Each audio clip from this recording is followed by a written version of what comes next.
Hi, it's Tim Hagen from Progress Coaching, and welcome to another episode for the Coaching Conversations podcast. Now, we are on Stitcher, we are on iTunes, and multiple different channels. Please check us out. Now, one of the things that you'll get out of our podcast episodes is a lot of content, a lot of strategy. It's not fluff, it's not concept, yet we really want you to engage with the content and let us know your feedback. If you have any questions, feel free to reach out to us. If there's topics you'd love to have us address, we would love to share them with you. Let us know your impact and let us know your feedback. You know, one of the forgotten debates with coaching has been that ability to have coaching conversations that are either scheduled or on the spot. Now, I am a big proponent of scheduled-based coaching. Let me tell you why. We are very triggered when we do on-the-spot coaching by the things that we see that are wrong. And often we will call it coaching. Well, I gave him coaching in the moment. When in fact, what we gave is feedback. Feedback alone is not coaching. The goal of coaching is to invest in someone, to give them insight, to ask them questions. See, when we do things on the spot, we tend to forget to ask questions. So I'm just giving you my personal view. Now, there are advantages. It can be done quickly. It reinforces learning. It increases engagement. Let me start off with on-the-spot coaching story just to give you reference to utilizing it successfully. I remember one of my favorite people I've ever worked with was a gentleman by the name of Sean McCormick. This is over 20 years ago. And the coaching at the company that he was working at, it was going okay. It wasn't going great because it was new. And it's something that, they were really invested in and still are to this day. And what we did when we focused on the good things, and, our program is a very strength-based program, acknowledging what people do well. Now, when we look at the numbers, 85% of people significantly lack self-awareness. Gallup reports that only 29% are positively engaged. And then you take their other study or their other piece of research where they talk about people engage 8 times more when we lead with the good stuff. Let's be candid. When we see on-the-spot opportunities, we tend to gravitate to the things we need to correct and fix. Because in our minds as leaders, we think, okay, if I address this, oh good, it's one less thing I have to address. One less thing I have to deal with. So we have to be very careful. Now, this gentleman was a head of a sales team. And it was one of the most interesting perspectives because we did kind of a silent trial. And for 45 days, he ended up just going out to the cubicles where his inside sales team were, and he just listened and looked for only the good things. Only the good things.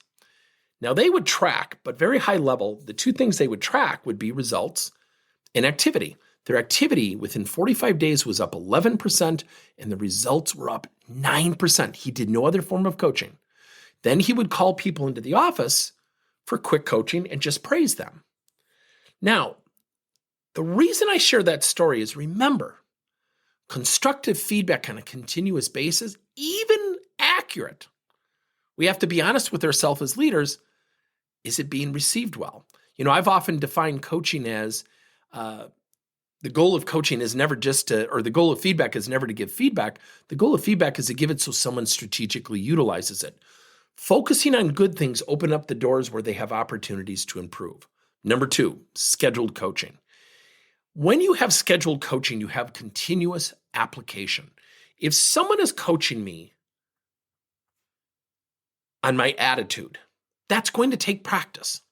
Now, if someone gives me on-the-spot coaching saying you're not getting along with Philip or you're being a jerk to the rest of your team, in that moment, situationally, I will probably tell myself why that feedback or that coaching is inaccurate. Well, I'm just being misunderstood. Well, that person was being a jerk to me. And then we kind of wipe it away from our mind. Whereas when we schedule time with our people, we literally have a structured approach. We have application. We have focus. So think about if you're a golfer, and I often use this. Think about golfing. Think about when you have golfing and somebody only points out what you're doing wrong with your swing. Would you know what to correct? Well, the answer is no. Number two, if you also had a golf coach who covered every single component of every part of your golf swing at every single golf lesson, it's too much to attain. It's too much to assimilate. That's why when you have scheduled sessions focusing on one area, people change in 3 directions: effort, progress, and results. The first 4 sessions focus on their effort. Don't worry about the lack of results. Stay away from constructive feedback. Focus on the good things that they're doing. Focus on the effort they're making. Help people feel good about getting better. Now, here's the best part. When they start progressing and you pinpoint it, they know what to repeat. When they do that, remember, there's a great study at Harvard called the Progress Principle. 76% of the people were at their most motivated state when they were improving, when they were progressing. A lot of times they don't even know what's happening until somebody like us, the leaders, point that out.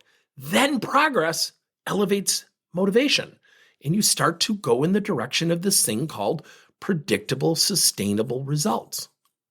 What are your thoughts? Thank you for listening to another episode of Coaching Conversations by Tim Hagen and Progress Coaching. Now, our company is always coming out with new and innovative solutions to help leaders coach their employees. And recently, we just created a new service called Coach to You, where leaders can pick and choose topics and assign 7 to 21-day programs for employees to learn and, more importantly, apply actions and then reflect and share what they're going to do going forward as a result of the learning. It's called Coach to You. We're literally bringing coaching to your employees. If you're intrigued, we'll have a link in each one of our episodes where you can get more information. And again, thank you so much for listening to another episode.